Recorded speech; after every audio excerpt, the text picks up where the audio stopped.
Hello, ladies and gentlemen, CaptainShack here, and welcome to the early access beta copy of StarDrive. This game isn't out yet.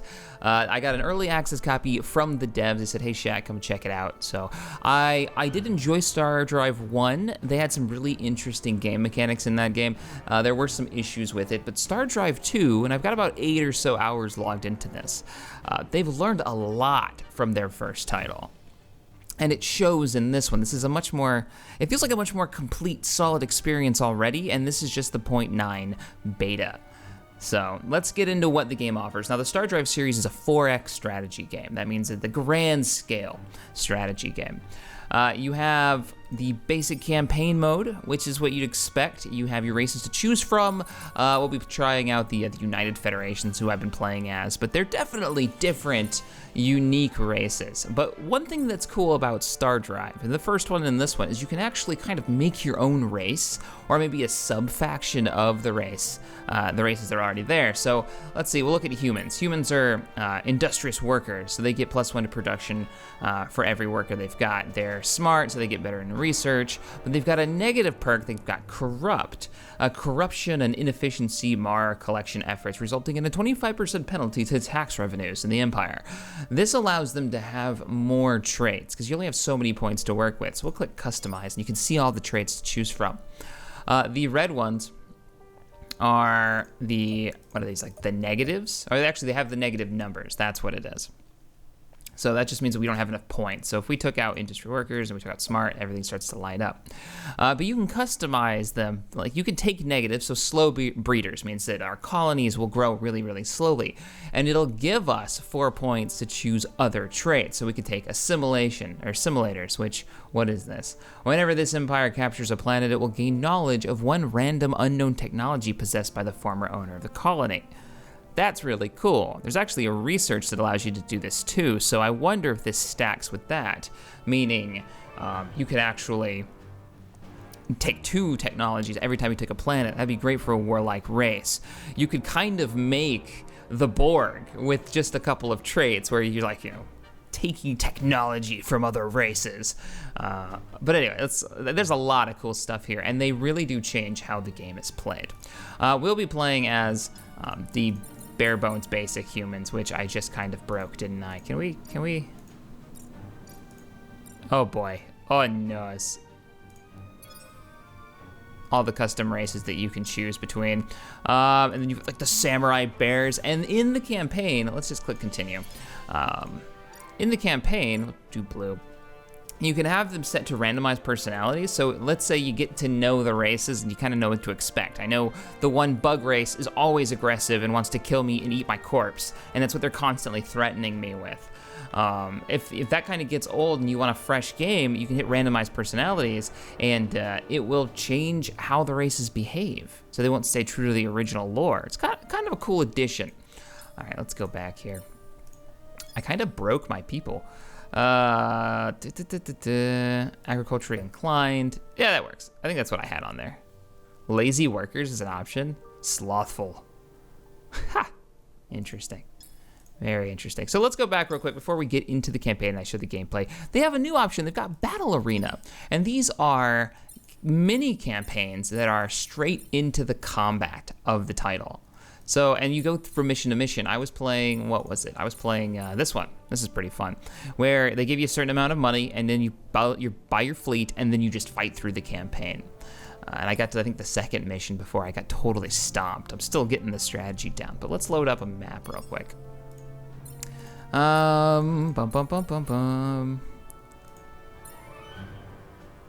Let's do the invasion. I think that was where I saved so I could show some of the combat elements. And I've kind of got an empire it's a fledgling one. It's just starting out in my second campaign, but it's so good. Like, this game is a lot of fun, and mainly because of the random stuff that happens in the world that kind of grows out the story as you play the campaign. Like, you build up a story in your head.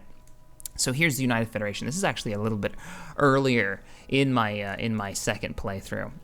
But I have the Solar System. I'm playing as the humans. I've got Earth, and you can zoom in on the planet. Like, let's just zoom out real quick and show the map. So here's the total map size. And I think this is a medium-sized map. This has got 5 or 6 opponents in it. I haven't discovered them all yet. I've only discovered these 2, both of which have become hostile to me. So the first races that I ran into in my campaign are just angry and want me dead. These guys want to kill me and eat my corpse, and these guys are this robotic hive that see us as a threat. They just want this colony. So they've both trying to take this colony from me. They want it. For whatever reason, they really want it. And I think I know why. Planets are randomly generated. Each map is randomly generated. We'll zoom in on the solar system. So we've got Earth here, which is not producing anything. Let's get them producing one of my Arizona classes, and we'll get into that in a second. But here's where I started. I started with Earth, and I built my first colony ship, and I colonized Sol 2, which is a barren, kind of deserty world. And through technology research, I've been able to turn it into a really prosperous planet. Now, the planets themselves have random stats. As you can see here on the planet itself, I've got, it's a huge planet, it's arid, so it doesn't grow a lot of food. That means the population isn't growing too quickly. But it does have a lot of space because it's so large. So we've got a 15 pop cap right now, which I've raised using different technologies. But there's also 2 other things here on this planet. We'll zoom in.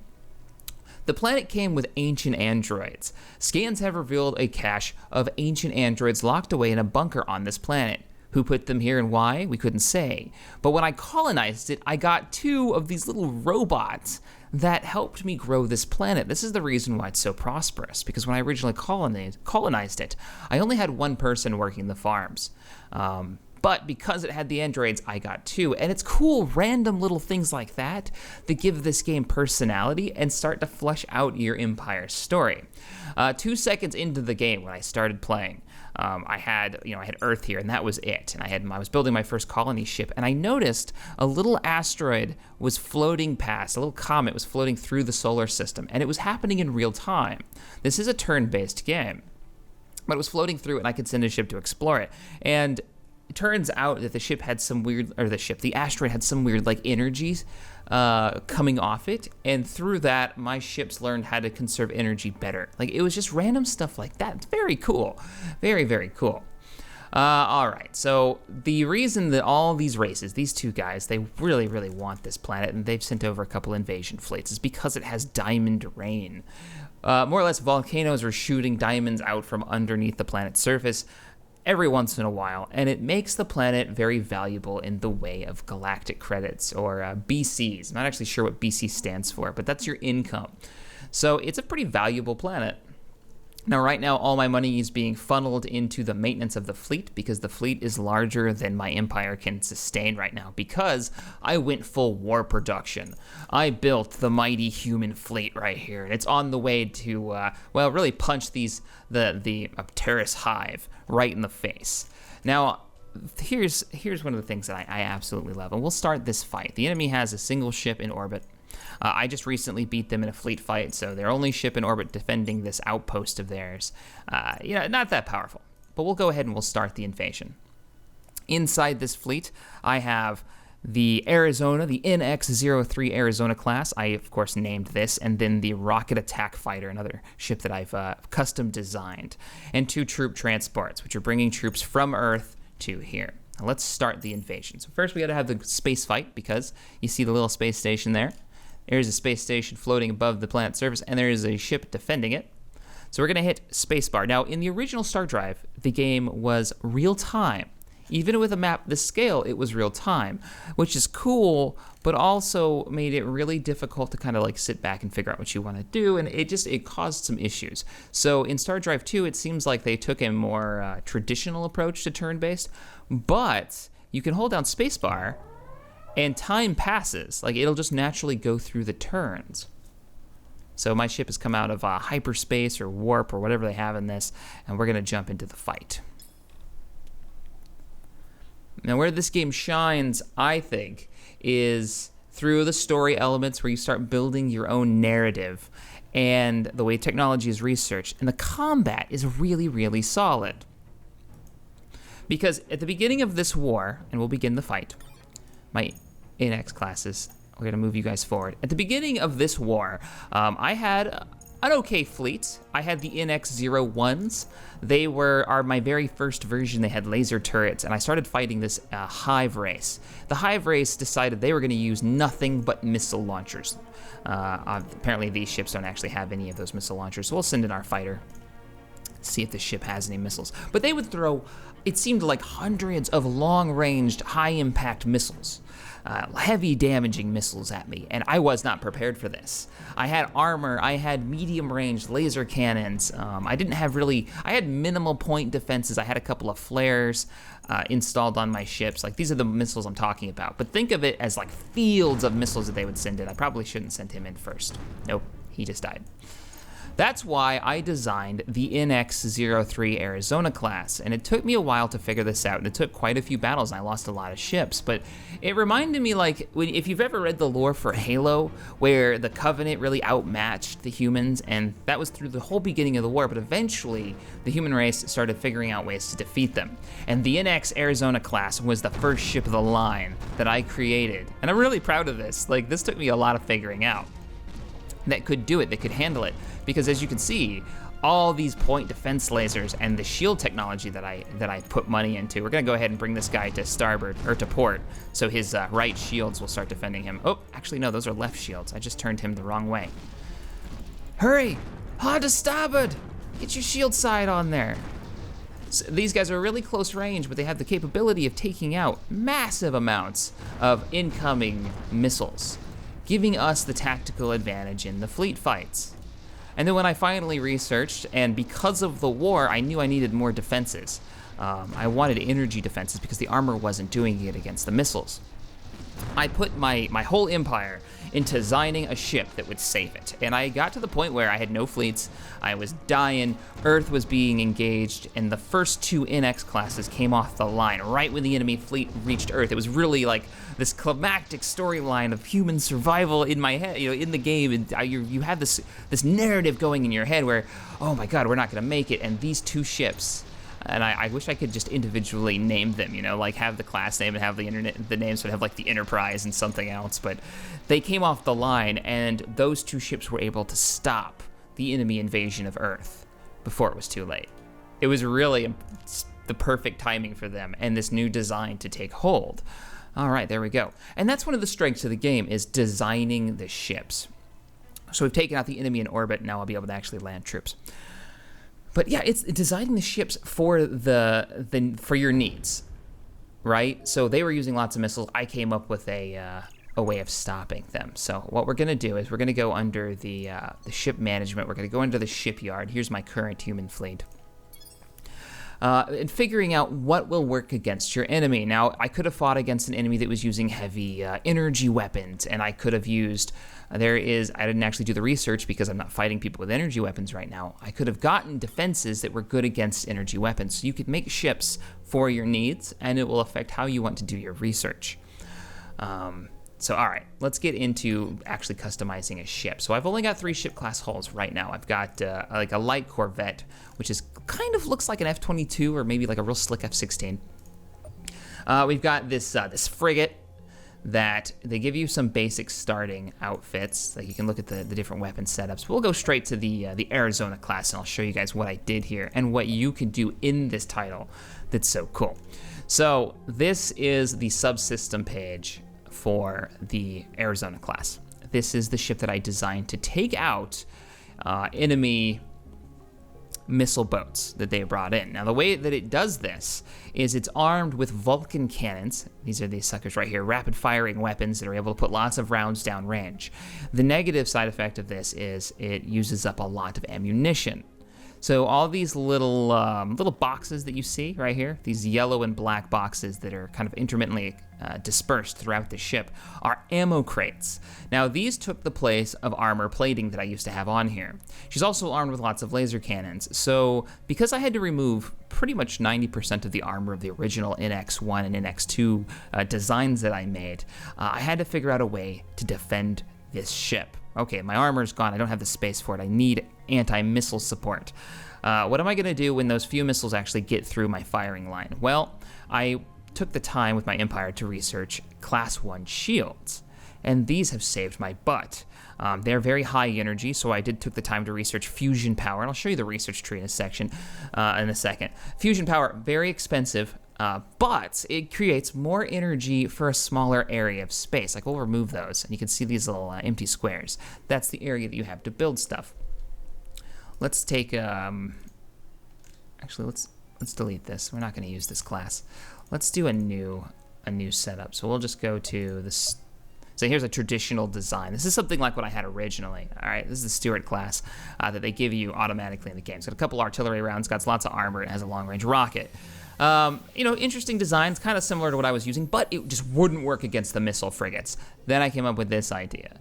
And that's kind of the fun, is you can really customize this. Like, this is the technology. I've done a lot of weapon tech research, so this is kind of what you start with, except for the ion beams.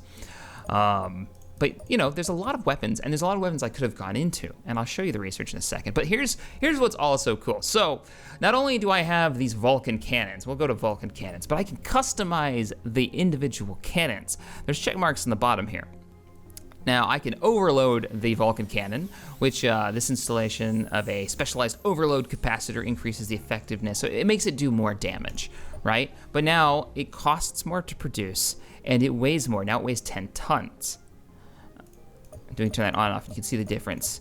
Overload also decreases the firing arc. I didn't know it decreased the firing arc. Interesting. And increases the power. So you see the damage bonus over the range. And the layout on this, and I have to say this about 4X games, I've gotten early access to a couple, but I just haven't played. The ones that I played that were like, you're not really doing anything new here. I'm not really liking it. I just didn't bother making a video on it.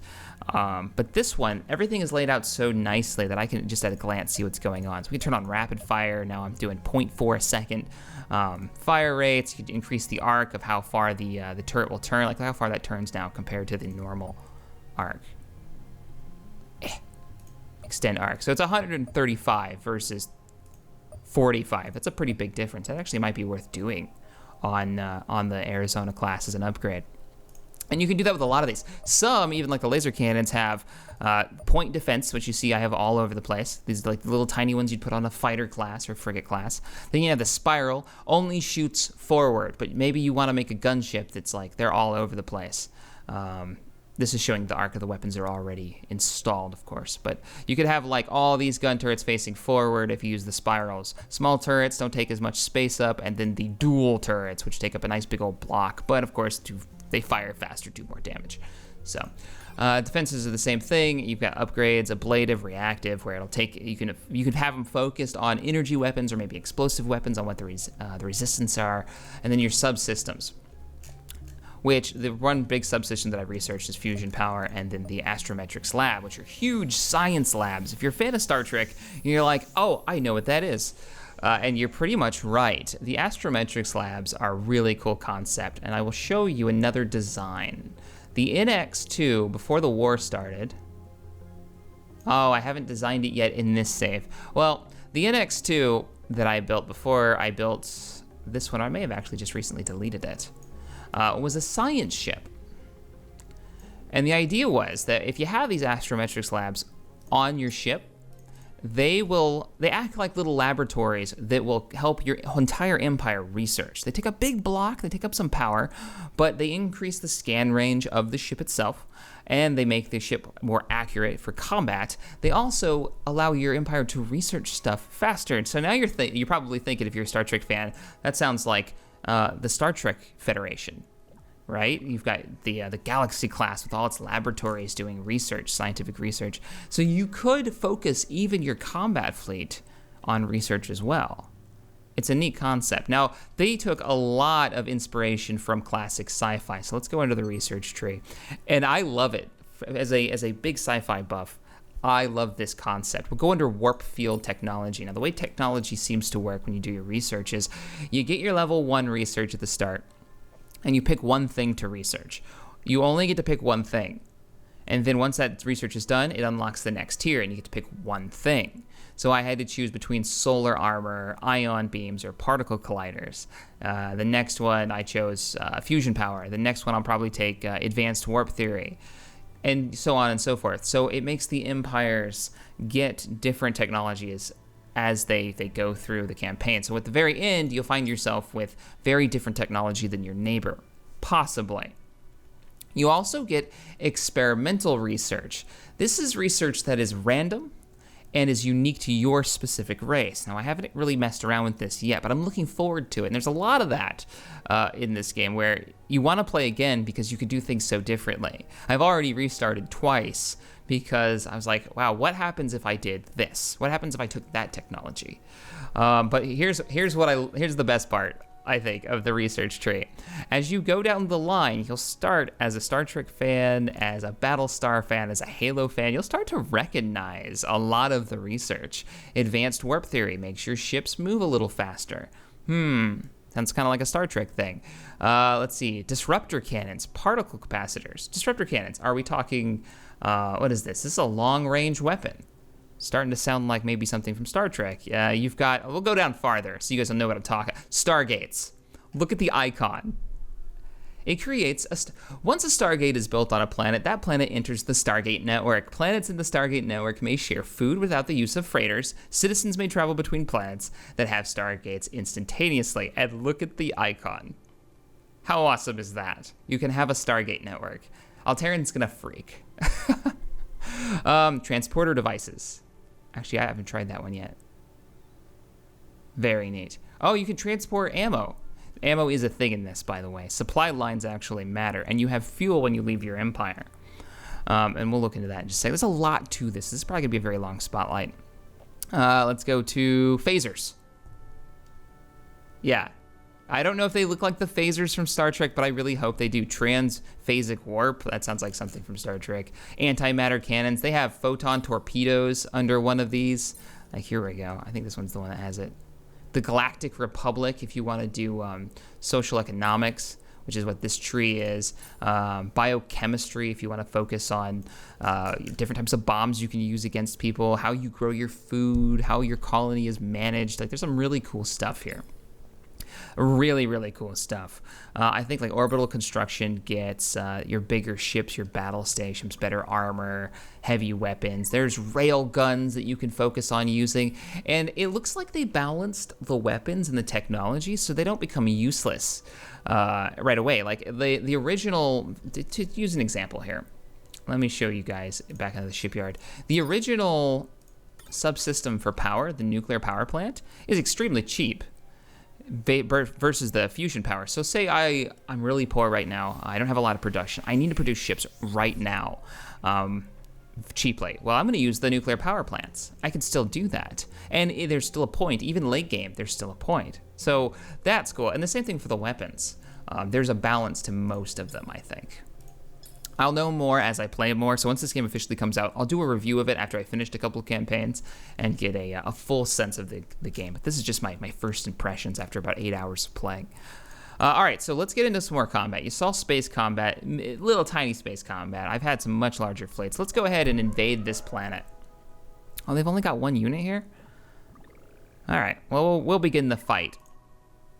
Now, the combat in this, I was very pleasantly surprised. In most 4X games, and I'm really sad to say this, they are dice rolls. They are percentage based. You know, you really don't get a lot of choices, but in this you get a nice grid on the planet's surface to fight over. Here's my Marines. They are outfitted and customized to my specifications, though I don't have a lot of technology because I haven't focused on my ground war effort. This is the first planet I've invaded. So, where is my shield guy? Here he is. He's also my medic. Oh, I gotta change that. That's not gonna work. We're gonna move the troops up. They have, next to their health bar here, and this guy's wounded from the last mission I sent him on. Yes, these guys are persistent individually. They have their own gear. They have their own health bars that stick with them from mission to mission, which I think is very interesting. Let's move you up. You're also a shield dude. And we're gonna put you back to back him up, and then here's one of my melee guys who has a combat knife and the ability of charge. So we'll move you guys up. And you can actually equip them with different stuff and customize how you like to fight. Let's move you up too. So your weapons actually have a minimum range. So I'm using the laser rifle on the majority of my troops. You can see if the enemy gets too close, I won't be able to fire my rifle at them. The red area is where they could shoot at, so we will be spreading out the troops a bit so they can cover multiple fields of fire. It's kind of like a cool XCOM style combat system. Well, in turn, the enemy will make his move, and then it is our turn again. Fairly simplistic, at least early on. I'm assuming, oops, I didn't mean to do that. I'm assuming it will get a little bit more in depth as I unlock more stuff and more like vehicles and whatnot. It takes 3 AP action points to fire, and I have 6 on this guy. So if I move him up just a little bit, not quite in range. What if I move him one more? Still out of range. All right, well, we're gonna leave him right there. We're gonna move him up. Move him up a little bit too. Move him up a little bit. We should be able to take this guy out, no problem. He's shooting at us. The different races actually have different models for their infantry, for their units, and for their spaceships. Let's take this guy out. One of the cool abilities that I've equipped this fellow with is a shield, which is deployable. Enemies can't shoot through it, but I can. See, there you go. I'm just messing around here with this combat. Of course, I could have fired there. We'll finish him off. And there you go. We've won and we've captured our first planet. Now, my first combat wasn't on the ground, wasn't on a planet's surface. It was a random event. When I was exploring with one of my science vessels, I found a derelict ship. Let's actually see if we've got that. Oh, excuse me. Let's see if we've actually got that safe. I want to... Oh, it doesn't look like I saved it.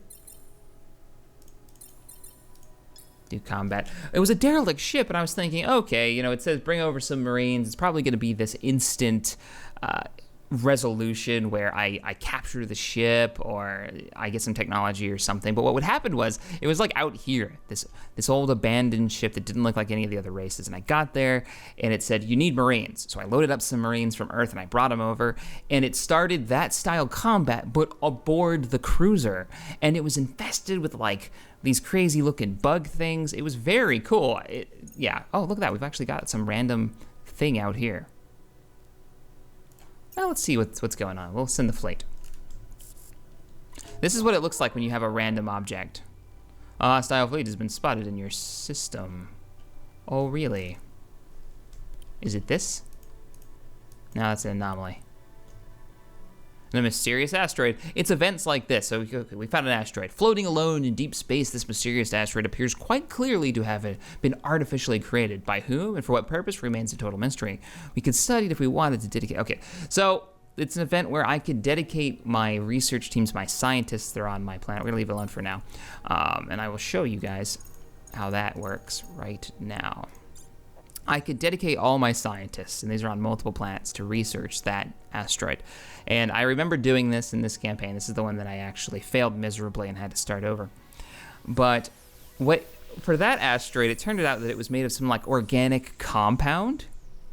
And after researching it the first tier, we found that was an organic compound. The next tier was either stop the project altogether or infect 2 colonists and be like the evil government corporation with this organic compound just to see what happens. And it would lower my my overall approval rating. And you can see my approval rating is right here for Earth by it was like 20%. It was a good chunk, but who knows what would have come out of that? I mean, I have no idea, and that could have been a whole like little story arc within my empire's history. So very neat. And you could be a real jerk. Like there's research where you can open up slave camps. There's research where you can just be a clone army. Like you can actually research cloning technology. There's all kinds of cool stuff. All right. So what else can we show off real fast? Randomly, you'll have heroes. That's what this guy is. That will come to you and say, hey, we want to work for your empire. And they'll give you certain bonuses and certain just different things that'll help your empire grow. If you have I think it's an infantry base, you'll randomly build, like over time, you'll replenish your infantry until you have the max number on the planet. There is a cool game mechanic in this, and I really like this. It's the freighter game mechanic, and they kind of had this, they had this in StarDrive too. The idea is that you build, I don't have any freighters right now, but if you build freighters, you build them just like you build any ship. Actually, I think I'm building one right now. Yeah, I'm building a freighter fleet right now in this campaign. It will allow you to, that's how you move your troops. So if you have freighters available and they don't show up on the map until you need them.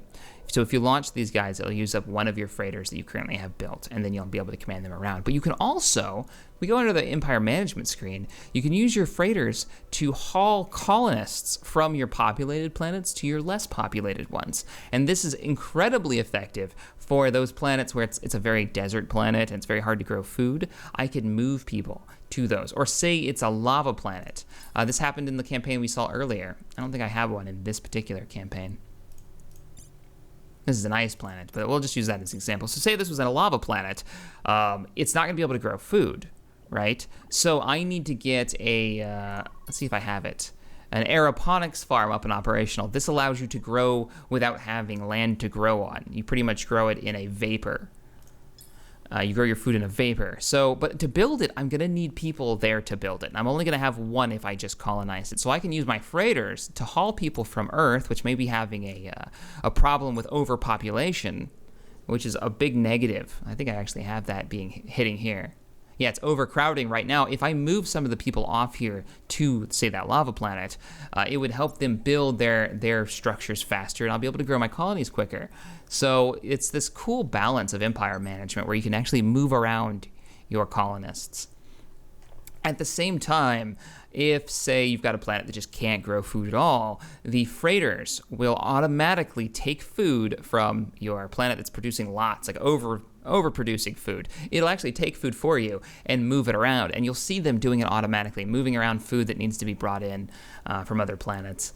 And if a pirate comes in, this is the problem I had that really screwed me over in my first campaign. A pirate popped in and actually took out my supply lines, took out my freighters, and my planets on the outer rim, which were there to get me production and produce ships and colony ships and all that.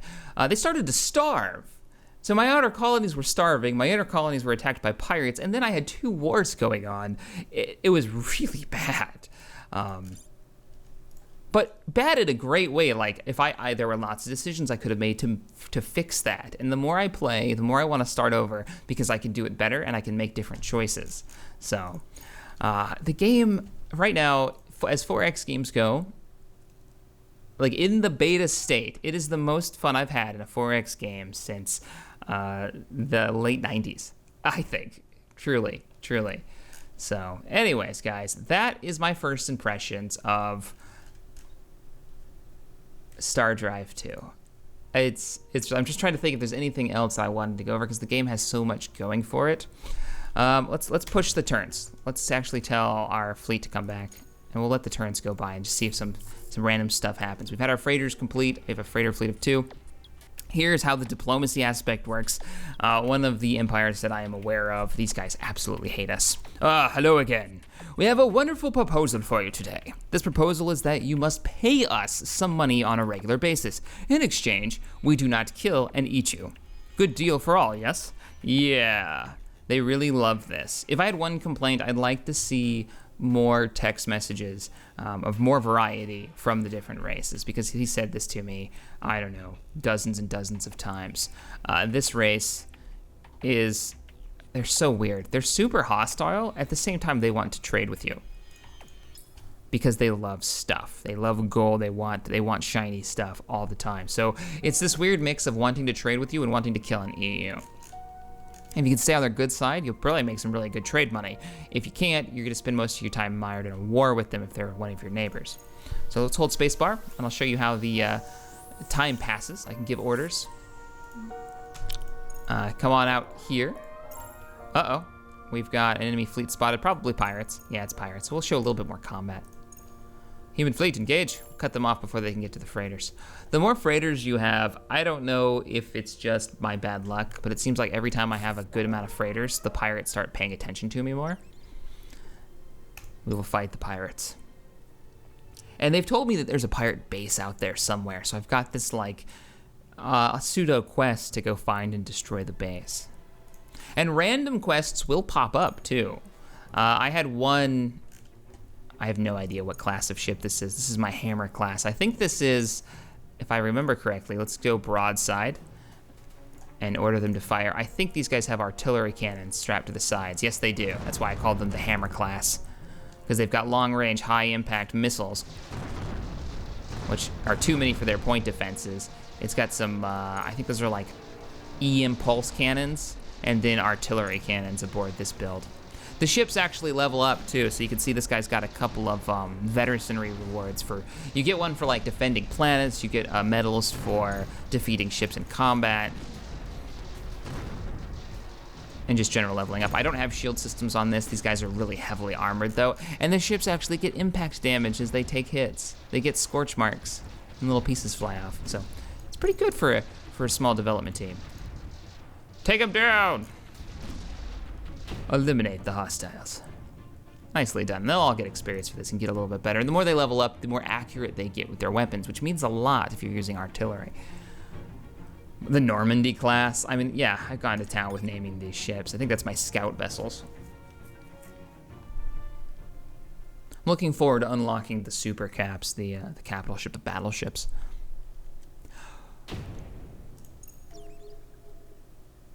My command point has reached my limit. So if you hit your command limit, it'll actually start costing you a ton of cash to sustain your fleet. And you can increase your command limit by doing quite a few things, like building space stations, building a bridge into your ship's design will lower its command limit requirements, I believe. Let's bring you guys back here. Let's see. These 4X games have so much to them. It does have a decent diplomacy system. And we can send out spies to find out what they're up to, different operations. We can hack their sensors. We can spread propaganda. If we have the points, in this campaign, I don't have anything invested into espionage. I haven't built any spies. You can build them for defensive and offensive. We'll contact them and let's discuss. Yeah, they don't like us very much. The diplomacy system is kind of cool. I do dig this one. It's a bit more in depth, especially if you're coming over from something like Sins of a Solar Empire. It's way more in depth than that. You have a tolerance of your people and their people. And there are certain traits to increase this, and I believe the more they like you, the more more tolerance you'll have towards them. And you can do everything from starting up treaties. You can do trade rights, which are based on how many freighters you've got, non-aggression pacts that last so many turns, single payment trades, technology trades. You can threaten them. You can threaten war, which has a intrinsic value. So you can push them over the edge. So say they don't want to give you that ion cannon technology that you have to defeat your enemy. You can offer them maybe a certain amount of money and then say, hey, also if you don't take this, we're going to declare war on you. And if you have a decent size military, maybe that value goes up. I'm not sure, but you can push them over the edge with that, which is kind of cool. I haven't messed with the intelligence yet, but I'm looking forward to trying it. I think that's it. Really. Here's our technology research in the top left-hand corner. I can hold spacebar. You can watch it go up as the turns go by. You can rush things with cash, just like in Civilizations, using your income.